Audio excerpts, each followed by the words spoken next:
Hi, everyone, and welcome to Elite Rugby SandC podcast. First off, if you haven't already, sign up and join Elite Rugby SandC program. We provide you with all your strength, conditioning, speed, and recovery needs. You can try before you buy, so try our 7-day, $7 trial to get a taste of what we offer here at Elite Rugby SandC. Sign up to our newsletter as well and receive bonus content every single week. So take your game to the next level, become a beast, and join our community today. So today I'm joined with our special guest, Emily Wilson. She is an S&C coach with 7 years of experience in the field. She did her bachelor's degree at Macquarie University, which was human movement.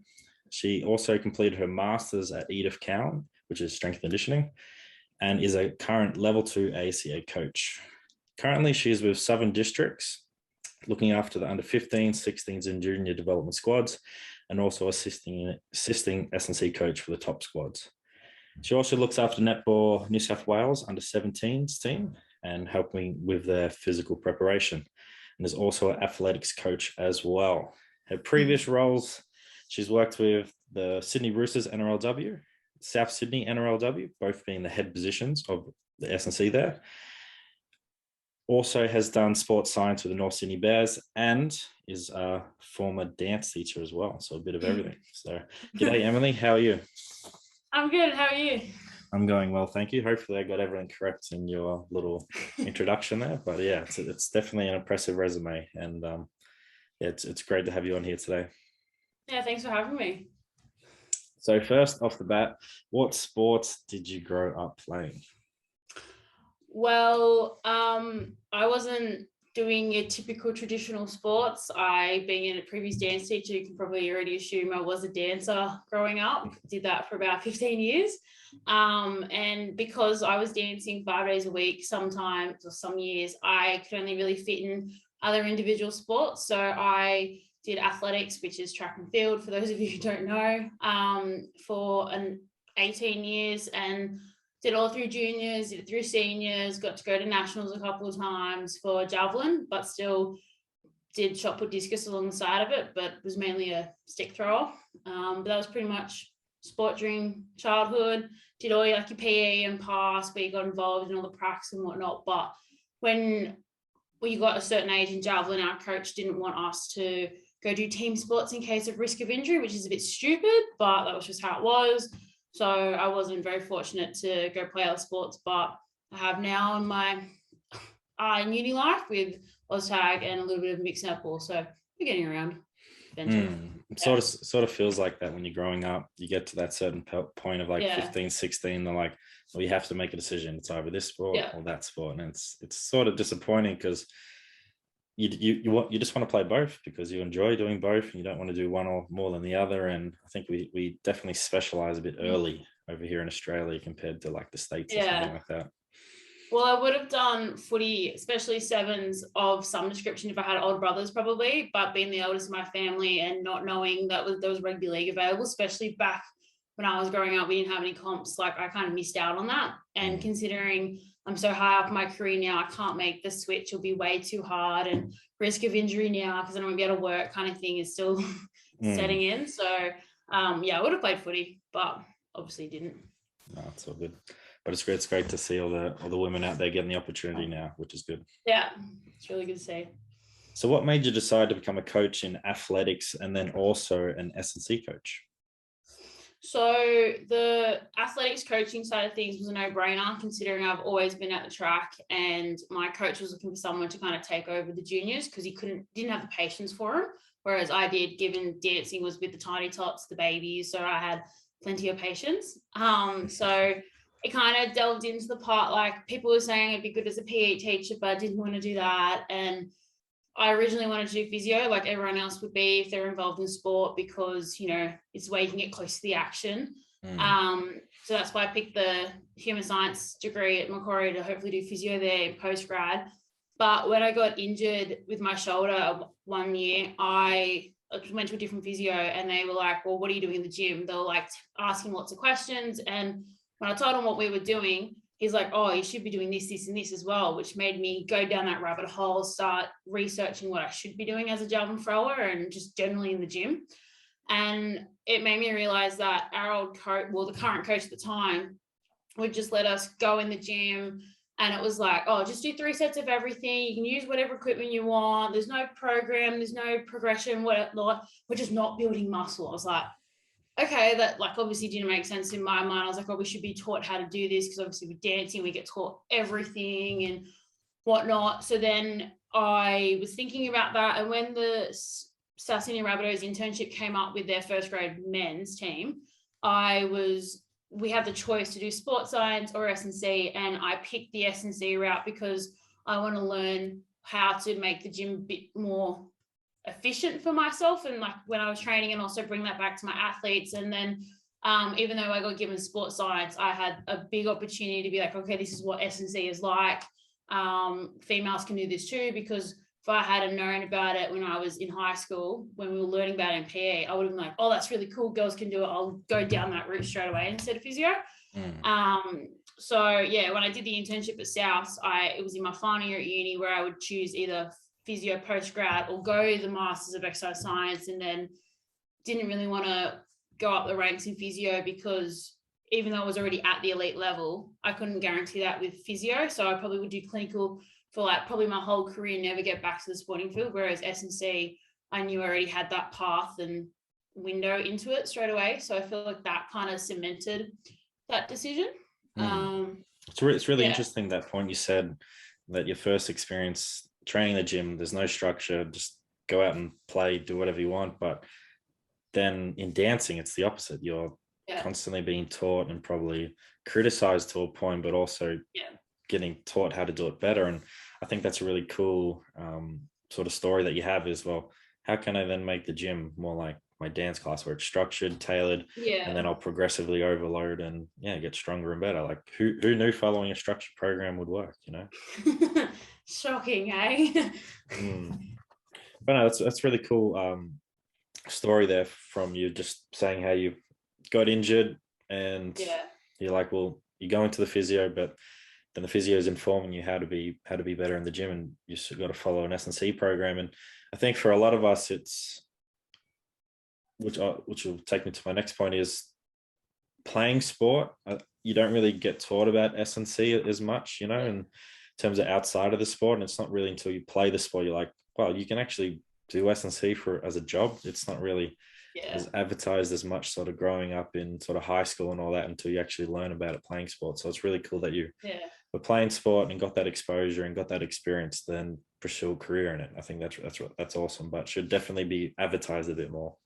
Yes, definitely. I got invited back to a school one time, my primary school actually, which is a high school now, and got to talk to kids to be like, actually, this is all these options available for you, which I didn't get given in high school, which I assume a lot of people, particularly our age, didn't get either. So it's also starting off that journey for them a bit quicker and showing that they do have options as well, which is nice to pass that on.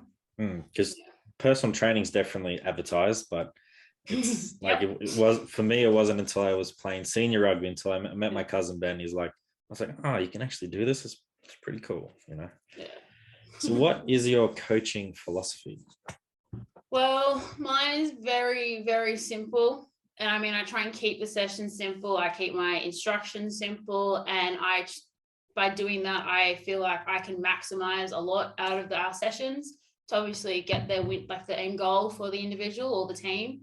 Because there's no point mucking around with all the fancy stuff if it's not going to have any benefit and you've wasted an hour learning it and you're like, oh, I've only done one exercise. Okay, well, that was a waste. So I always love keeping it simple to maximize time. And that would also mean like doing exercises that take in a few joints at the same time as well. So those multi-joint exercises, particularly in warm-up, if you've only got, been given from a coach, or we only got 5 minutes before we're on the field, I would definitely be getting more bang for my buck that way, to make sure I've touched everything, so to speak. And particularly with anyone, like more emphasis with the juniors, but laying those foundations to then, progress up to that. And I guess, again, going back to the dance background, that's what we had to do. We had to pass all the levels to then be reaching up and whatnot. And I feel like I brought that curriculum, so to speak, over. And it's really a big focus with the juniors. And particularly if there's a person that's like 20 years old, first time in the gym, treat them exactly the same. Like we can't do anything unless the foundations are built, which I'm sure you and the listeners would know. But yeah, that's basically my philosophy. Nothing really fancy to it. I think it's good. Just keep it simple, no matter what grade, age, or team that you're working with, because if you're overcomplicating it, you can't really understand it. Then how do you expect someone who's not in your field to understand it? So, yeah, exactly. Yeah, it's definitely a really good philosophy to have, and then obviously to then project that to athletes, they'll get a massive benefit from it. Yeah. So in your time coaching as a throwing coach in athletics, how has that helped you as a coach for field-based sports? And has that helped your athletes as well? I feel like, throwers are very, very niche. It's not like a baseball pitching, particularly in javelin. Like, you don't really see many other sports do the actions we do. So it's very, very niche. I struggled for a while to figure out where the crossover could happen. So if I was working in water polo, brilliant. It's the exact same stuff you do for a javelin throw. Shot put, I can bring some of that across for fending, particularly in our rugby-based sports, because you can bring across some of that med ball stuff for the upper body plyometrics that I can cross over, but it's still very, very niche, and I haven't been able to link it over yet because a lot of our events come from the shoulder, particularly javelin is very overhead, discus is out wide, and shot put's very much in the front, and not many sports replicate our actions. So I feel like I can try and cross over some of the plyometrics we do upper body wise, particularly if you are a front row forward and your coach is like, oh, we want to work on their fend. I can definitely bring that across and work out how in the weights I make that strength available for the plyometric as well. And some of the stuff we do for javelin involves hurdles, particularly with the hip mobility. And I have seen that been brought in with some of the teams I've worked with previously for their mobility, particularly after a game day, 2 days after, to get them moving again. And the more I've been exposed to other teams and other coaches, I'm seeing the links from athletics come in a bit more. And I'm like, oh, okay, I can use that, because I wouldn't normally traditionally fall onto the javelin or throws background because I haven't seen it. Like, no one talks about it being that so niche, because everyone's like, oh, we're sprinting this, we're sprinting that. I'm like, well, I don't do that, like traditionally through athletics. But we do like the bounds as well for javelin. I guess the prep we do for our shoulders, I can help out with the hooker in rugby with the line out. And, you know, if I'm going to do a shoulder reconstruction, which I actually had a lot of at the back end with the Rabbitohs women's, I could bring all that across because that's a common injury we have for javelin. If we had a lot of elbow stuff, I would definitely know how to fix that, because, you know, that's the second common injury for a javelin thrower if they don't throw the shoulder.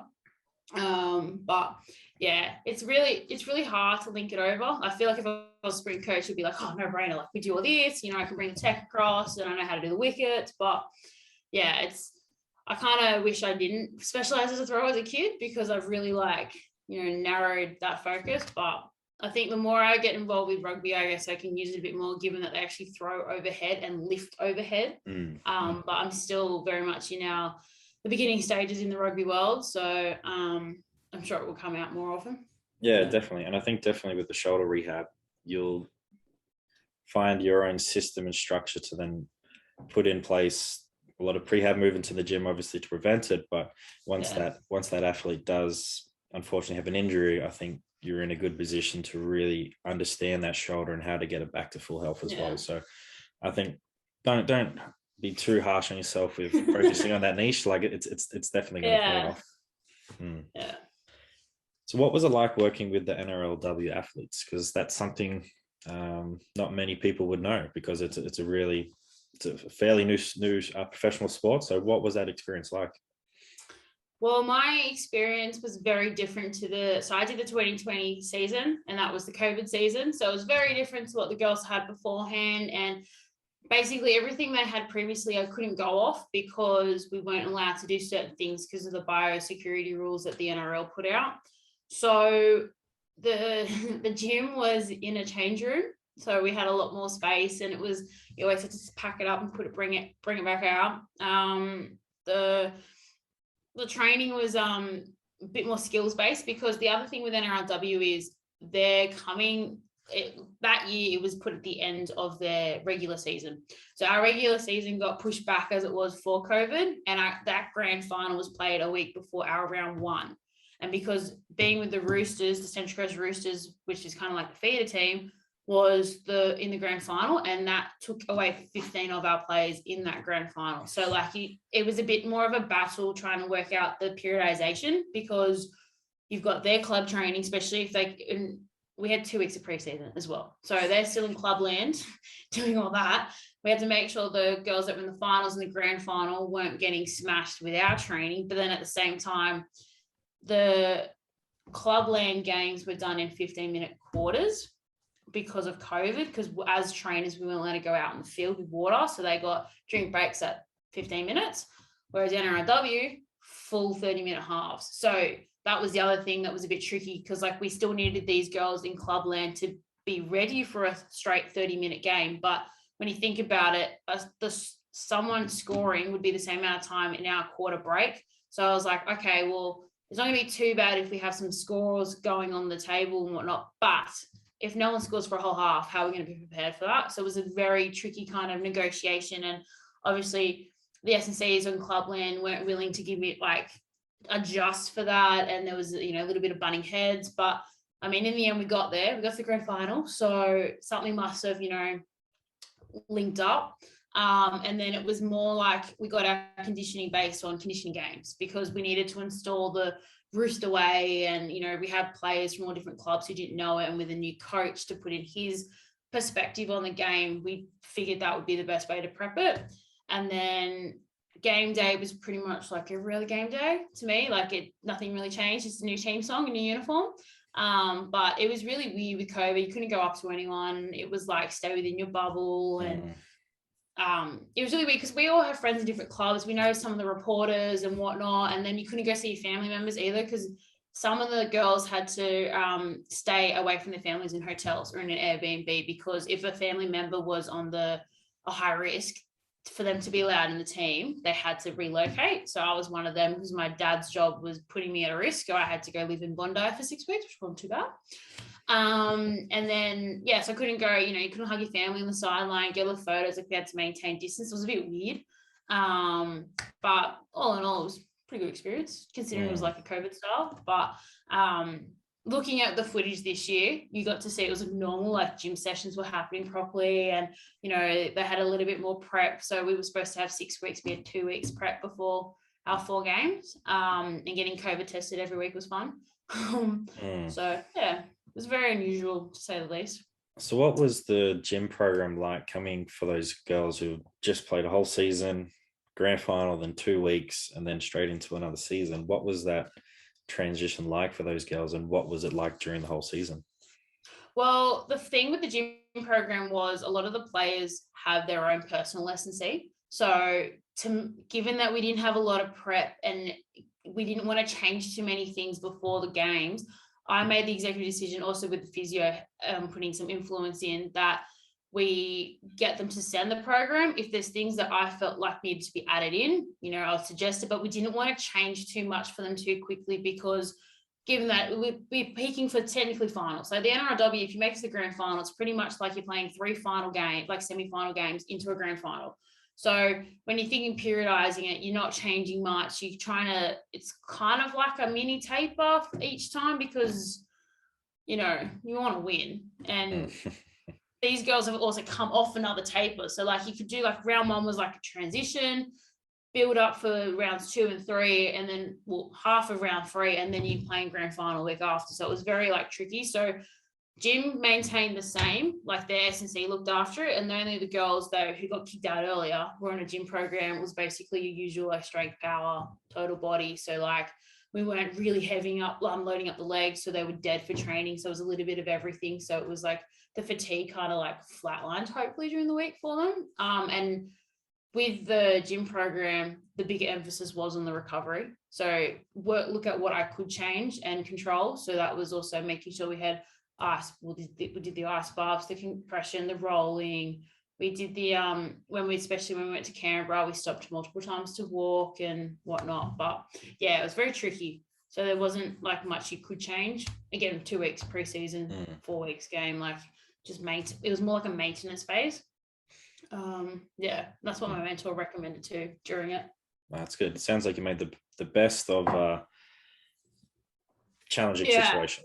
Yeah, it's hard to explain. It was just like Yeah. a whole weird, unusual experience that you don't normally like hear about from other coaches, because obviously the season's usually more than 4 weeks with a bigger prep, and like this year it will be 6-week season, and I think they had a month and a half prep beforehand, so it's very different, expanding, which is good. Yeah, it's a good insight, so thanks for that. Yeah. Transitioning over to rugby union now, some might say the better sport. How have you found the switch so far? Oh, it's been fine. Like the club's really good at districts. Like they're very welcoming, very family orientated. And I mean, I have been around a male environment before at the Rabbitohs for 2 years before I stepped away to go solely in the women's game. But it was really good to be back in that kind of sense, because I know it's kind of mean to say, but like boys and girls act very differently being around in both teams. And the guys' banter is just, sorry girls, but just better. And I was just like, yes, like, I'm in that kind of, because I'm a tomboy. So like I felt very much in my element, and it was a very easy kind of switch across. And I had already done a week with the junior program before I got pulled into grade. So I kind of already did a little bit of research on the club and knew what their values were. And I apparently coached like the head coach. It was like there was something they were used to. So it was really easy. The only problems I've had is I have to learn like 200 names, which is very different to just a one squad. That's the only thing I've had problems with. But like I looked up the rules before I started, because if I'm writing a junior program, I'm going to make sure it's kind of rugby basics. So so that's why I think the switch was really easy, because I mean, I have watched rugby, not I wasn't completely league. And coming out of lockdown, we actually got to, like, the rugby was on free-to-air TV, so I got to watch all those games and ask questions and whatnot. But yeah, it's been good switch. That's good. But definitely agree with the banter aspect. The boys definitely have some good banter. Not saying girls don't have bad banter. It's just different. It's different. It's different. Yeah. Very different. Has your programming changed much in the gym and on the field from NRL to rugby union? My programming, so I've got complete control of my junior teams, whereas with the grade, I'm more of an assisting role and I get to input where I can. But with the junior program, to me, nothing changed, because it being a junior program, I want to establish the foundations, particularly for our women's program and the under 15s. The under 16s, I got to be a little bit more rugby specific, because they were already way ahead of the 15s. So I felt like, okay, you got a good base. I can play around with a little bit more. But we had 6 weeks before Christmas, and then we're in our final week of our 7-week block before we play on the weekend. And before Christmas, it was very much basic foundation, like your typical general prep phase, which you would do in your before Christmas phase.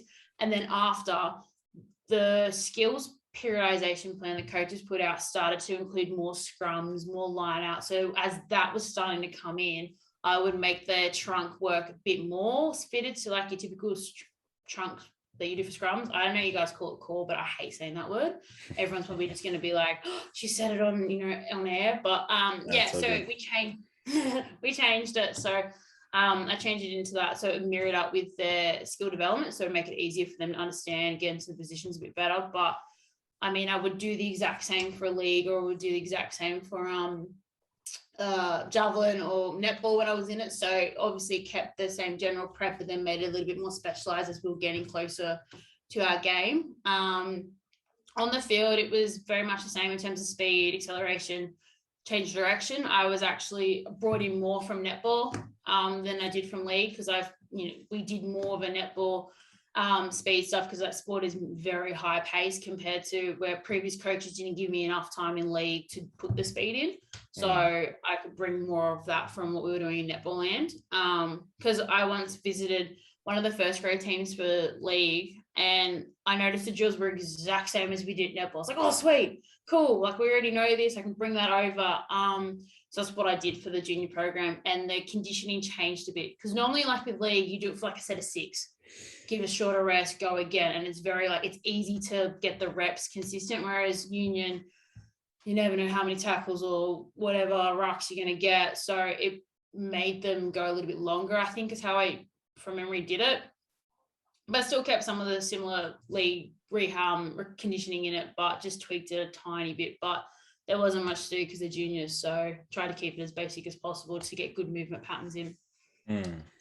Yeah. So many questions popping up in my head, but I'll try and remember some of them. So the first one is, how important is it for the girls to, especially the junior level, to get into the gym and get exposed to rugby? Just because we see across union, league, and AFL, it's just a lot of injuries are happening. And what advice would you give to the girls in terms of getting into the gym early and playing that sport a lot earlier? Well, okay. I'm going to be level-headed about this.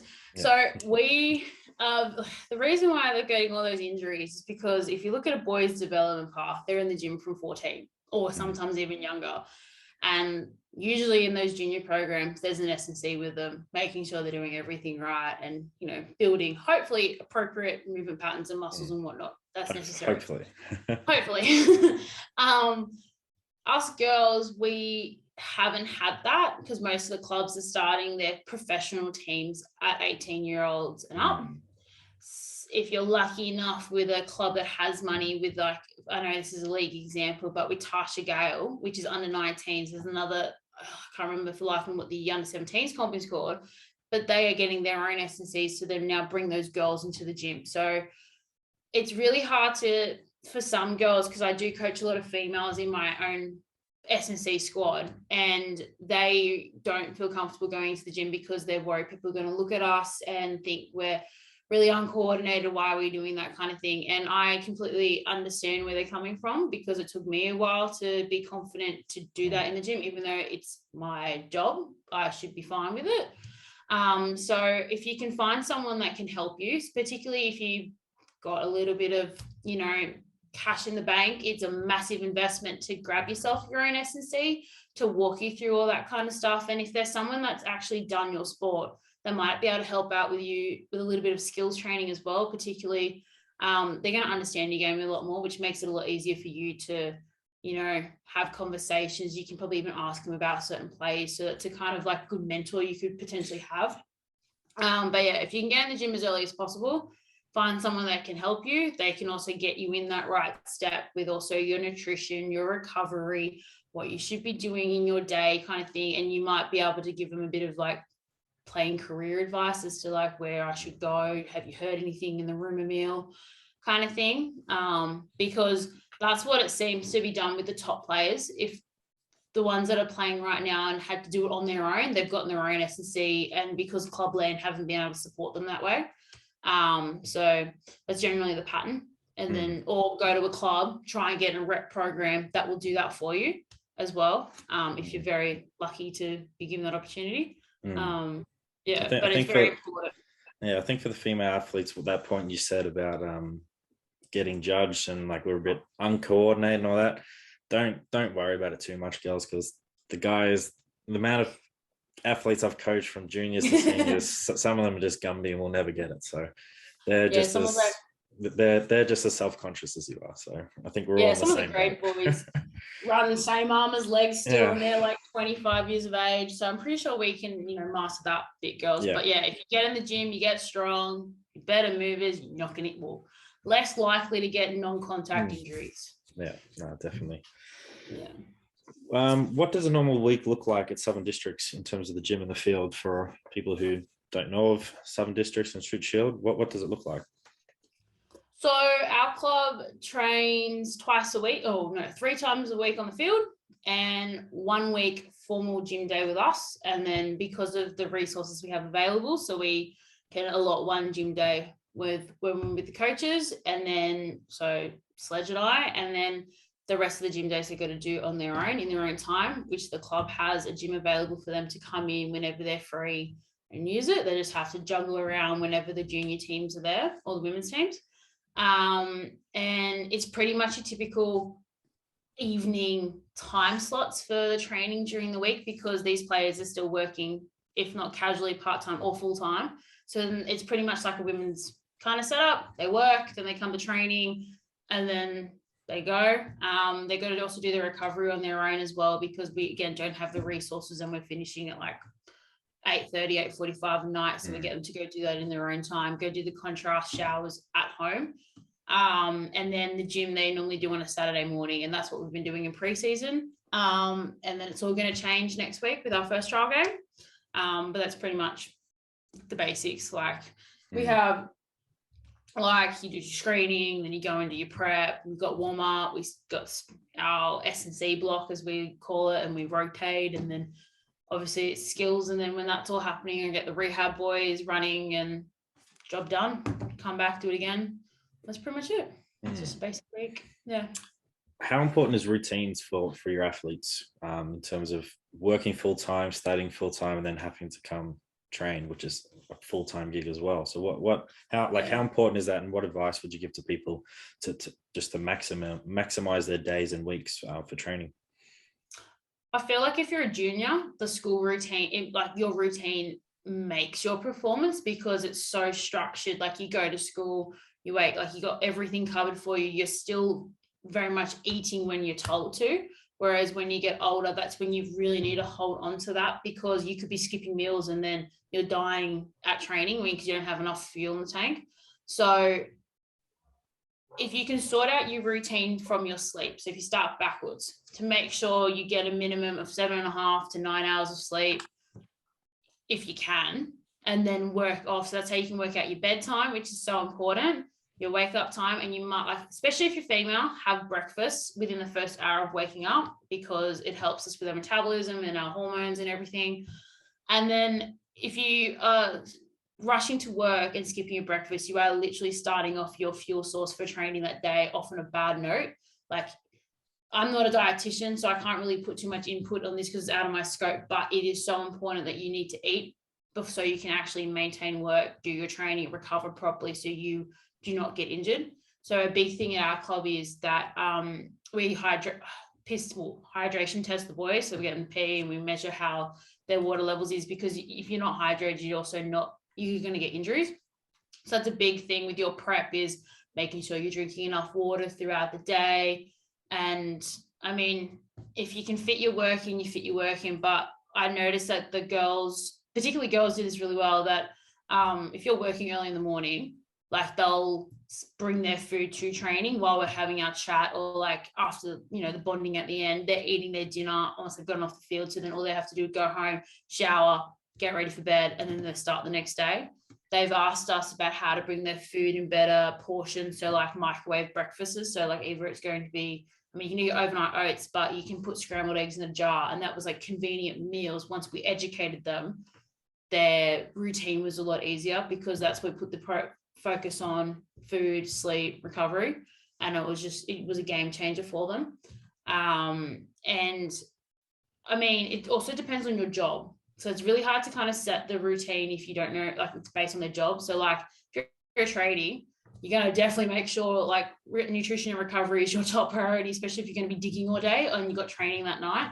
I guess you can kind of, if you get the freedom, like our club is, where you've got other gym days to do plus our formal day, that you might be able to could discuss with your S&C, okay, can I do this day because I'm going to be heavier the tools that day, and kind of rotate it around, which, I mean, it's really easy for an individual athlete because you only have to worry about yourself, and you just got to make sure it's like, particularly like for my throwers, I'm in charge of their gym as well. So I get to be like, okay, what are you doing this week? And we can rotate it with their skill side of things to make sure I don't screw them up, so to speak.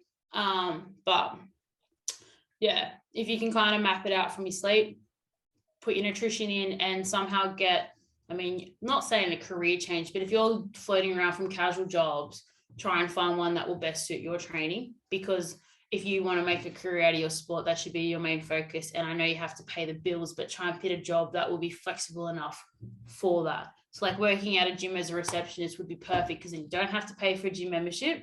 It's usually included in your job, and the hours aren't too bad. And they, depending on who they are, they could, work around your training schedule.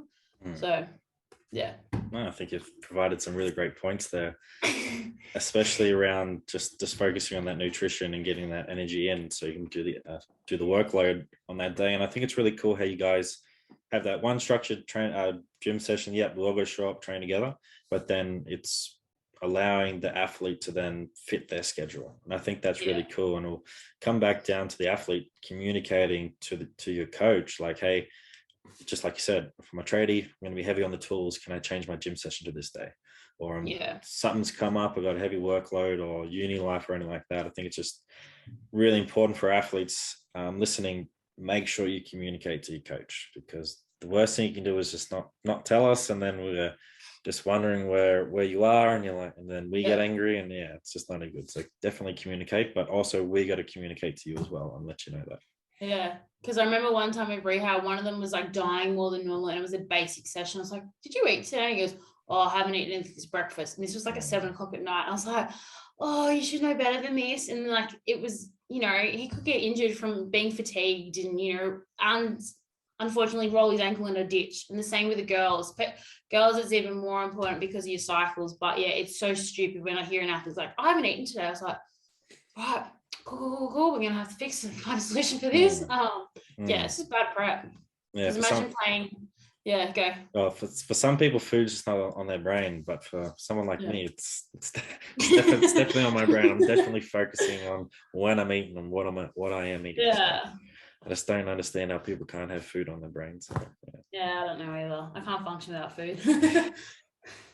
So for athletes wanting to take or make the leap to NRLW, Super W, let's say the Australian team for the NRL or the Wallaroos or Sevens programs, what advice would you give them? If Clubland's not giving you an S&C program, or your program that you're part of isn't giving that to you, please go out and find someone who can give that to you, because like we said, if you're strong, you're less likely getting injured. Like, you'll be able to move better. You're not going to run like a weirdo and get yourself stuck in a certain situation where an arm might be, flinging across. But that is the biggest thing I would recommend, is getting a strength and conditioning coach or getting a program. But don't go, you can Google it yourself, but be very careful what's out there, because there's a lot of crap on social media, especially TikTok. Every parent sends it to me, and I was like, no, but you need to go get strong. And if you get the S&C coach, they'll teach you how to land, which is very good for our knees, because we don't want to tear ACLs. You'll learn how to properly get strong. Particularly, we've noticed in the NRLW that, like, AFL, it was knee injuries. That was becoming a big popular thing. Enough said about that. Netball fixed that with their knee program, but I've also noticed a big spike in shoulder injuries with league, because the contact is getting a little bit more proficient and a lot more confidence is going into the girls making the hits. So we now have to start taking the focus away from, or keeping the focus there on the knees, but going up the chain as well, because girls are also more hypermobile. So we need to make sure everything's a lot more strong and intact. So yes, if you get the S&C, it will sort you out. And when it comes to your conditioning, instead of just smashing yourself by running Coogee stairs, which is most girls are prone to doing in Sydney, is the S&C can come provide you with not just on-feet sessions, but off-feet sessions, which can prolong your longevity in the sport. And particularly if you are in an unusual job that's always on your feet, the off-feet stuff can actually save your body, and you can still fit your training in when you're not feeling it. So that's probably my biggest advice on that. And if you get that, everything else will fall in place, because the S&C should walk you through everything else. So, yeah. Totally. I think you hit the nail on the head there with finding that S&C coach if you don't have a good one at your club or school or just whatever it is. But definitely be mindful of when you're reaching out to coaches of, like, are they just doing stuff to get TikTok likes and Instagram, or are they actually a genuine coach? So definitely, to our listeners out there, definitely obviously hit myself up, but also hit Emily up, and just a coach that you generally know is good, and ask them their advice on a certain coach, because I might not be able to give you the program that you want, but I can definitely help you in that aspect of finding a better coach to help with your needs as well. We're all a community here, and we're all trying to help everyone be better and all that. So definitely reach out to obviously myself, Ben, or Emily, or just a good coach that before making a decision, and obviously making a financial decision as well. Yeah, it can be a bit expensive at times. Yeah, make sure it's someone you're willing to get a lot. Like I spend time with my coach a lot. Like, it's 2 hours a session with my coach 4 times a week, and I would spend even longer with him. And like, he's a very good person, very patient, and I get to talk shop with him at the same time. Like, you need to find someone that you're willing to be screamed at by, I guess is a good way to put it. Like, you're not going to take offense if they're going to say anything to you. Like, it's coming from a good place. So be really cautious who you pick. And again, if you're asking for someone, be like, you're looking for this kind of person, 9 times out of 10 we'll know someone, if not ourselves. So we've got connections everywhere as coaches. So, no, definitely. And I think you've already answered my next question anyway, so I won't get onto that one. But is there any sort of final remarks you would like to say to our listeners?